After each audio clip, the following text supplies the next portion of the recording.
Hello students, next हम discuss करेंगे example number 17। अब देखो ये जो क्वेश्चन है आपके पास, यहाँ पर इंटरसेक्शन यूज हो रहा है क्योंकि टचेस ईजियर, मतलब वो कर्व्स आपस में टच कैसे करेंगे तो दो कंडीशन होती है, एक तो पैरेलल वाली कंडीशन होती है, ठीक है, और एक आपके पास 90 डिग्री वाली कंडीशन होती है। तो उस पर बेस है एग्जाम्पल 17 और 18 दोनों। यहाँ आपको सब्सटीट्यूशन मेथड यूज लेना है जो अपने क्लास 10th में पढ़ा था। इन दोनों के अंदर हम पॉइंट्स निकालेंगे। इंटरसेक्शन पॉइंट कैसे निकालते हैं, एक का सब्सटीट्यूट कर दो दूसरे के अंदर, ठीक है। तो जैसे फर्स्ट इक्वेशन है, ध्यान देना, फ्रॉम इक्वेशन 1 अगर मैं y का वैल्यू निकालूं तो ए स्क्वायर अपॉन एक्स होगा। आप चाहो तो x का भी निकाल सकते हो। इसको पुट कर दो आप इन equation x square plus y square equals to 2a square में। क्या होगा उससे, x square plus a square by x का whole square equals to 2a square power 4 x square equals to 2a square. LCM ले लो, x की power 4 ए की power 4, और ये एक्स स्क्वायर नीचे से उधर चला जाएगा, ए स्क्वायर एक्स स्क्वायर उसको उठा के इधर ले आओ। एक्स की power 4 minus 2a square x square plus a की power 4 equals to 0।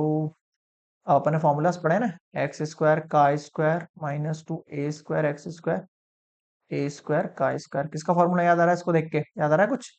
A minus B का होल स्क्वायर याद आ रहा है ना। ए का मतलब है ये वाली वैल्यू ना, बी का मतलब है ये वाली वैल्यू, बीच में देखो 2a भी आ गया, आया नहीं आया? तो हम यहाँ पर वही फॉर्मूला यूज करेंगे, x square minus a square का स्क्वायर इक्वल्स टू 0। स्क्वायर हटेगा रूट पे से, मतलब 0 पे से, तो केवल x square minus a square equals to 0 आ जाएगा।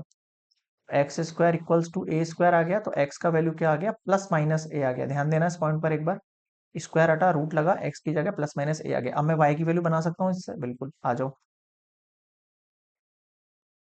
एट एक्स इक्वल्स टू, अगर मैं पॉजिटिव ए मानता हूँ, है ना, तो वाई का वैल्यू क्या है, ए स्क्वायर अपॉन एक्स यानी ए।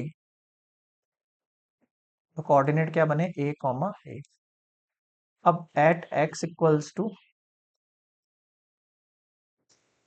फिर से एक तो ये हैंग होने वाली समस्या ने प्राण पी लिए मेरे।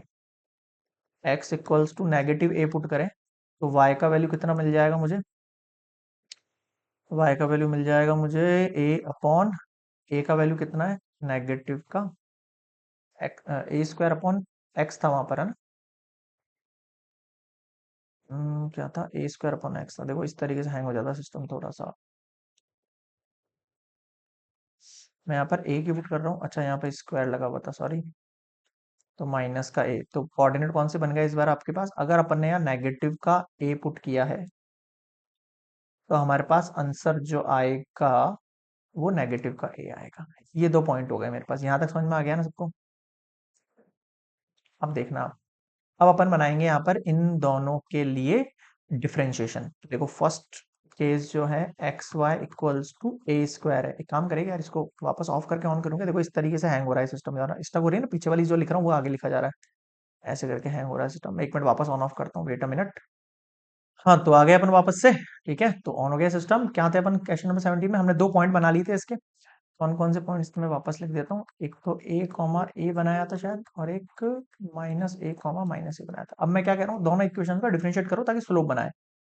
तो from equation 1 X Y equals to A square, यहाँ आप क्या करो, both side differentiate with respect to X. अब देखो एक्स और वाई का डिफरेंशिएशन कैसे होता है, यू इंटू वी से। एक्स को एज इट इज किया, वाई का डिफरेंशिएशन क्या होगा, D Y upon D X, plus Y को एज इट इज किया, एक्स का डिफरेंशिएशन 1 और ए स्क्वायर का 0। तो D Y upon D X का वैल्यू क्या होगा, पहले वाई उधर जाएगा, नेगेटिव वाई, फिर एक्स नीचे आएगा। तब समझ में आया क्या, आ गया। अब इक्वेशन 2 देखो आपके पास, x square plus y square equals to 2a square. यहां पर भी आप बोथ साइड डिफरेंशिएट करो विथ रेस्पेक्ट टू एक्स। तो ये 2x हो गया और x का 1 हो गया, प्लस ये 2y हो गया और ये y का dy अपॉन dx और इसका 0। उठा के उधर भेज दें, 2y dy upon dx equals to minus 2x, 2 से 2 कैंसिल आउट हो गया, और फाइनली हमारा dy बाई dx मिल गया माइनस x अपॉन y। अब मुझे बताओ इन दोनों पॉइंट्स में किसी को कोई दिक्कत है क्या, नहीं है, ओके। अब आप थोड़ा सा ध्यान देना, हमारे पास जो इक्वेशन बनी है ये इक्वेशन 1 मान लो और इसको इक्वेशन 2 मान लो, है ना। For point a and a, for point a comma a, जो स्लोप ऑफ टेंजेंट होगा फॉर इक्वेशन वन के लिए स्लोप ऑफ टेंजेंट जो होगा एट ए ए। तो देखो आप, फर्स्ट वाली जो इक्वेशन है माइनस वाई अपॉन एक्स है, तो माइनस का ए अपॉन ए कैंसिल होके कितना हुआ, -1 हुआ। अगला, slope of tangent for equation two at a comma a कितना होगा, D Y upon D x. समझ गए, यहां पर ए कॉमा ए और यहां पर भी ए कॉमा ए।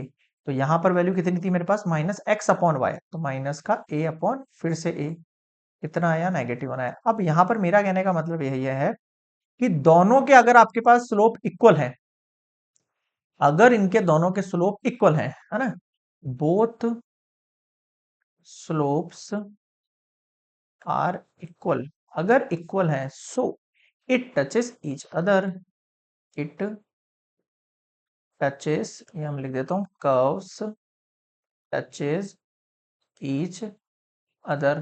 ठीक है, अब हम माइनस ए और माइनस ए वाला भी सॉल्व करेंगे। आगे देखो सेकंड वाला पॉइंट, फॉर पॉइंट -a, ठीक है, वापस से slope of tangent for equation one at -a, देखो dy अपॉन dx और यहाँ आया -a, माइनस का y अपॉन एक्स। तो इस बार इक्वेशन क्या थी, देखो -y/x, तो माइनस का और फिर ये x कितना हो गया, पॉजिटिव, और ये नेगेटिव बनाया, अभी भी नेगेटिव बना रहा है, समझ में आ रहा है ना। और नेक्स्ट देखना आपका, of tangent for equation two at -a, तो dy अपॉन dx -a, फिर माइनस x,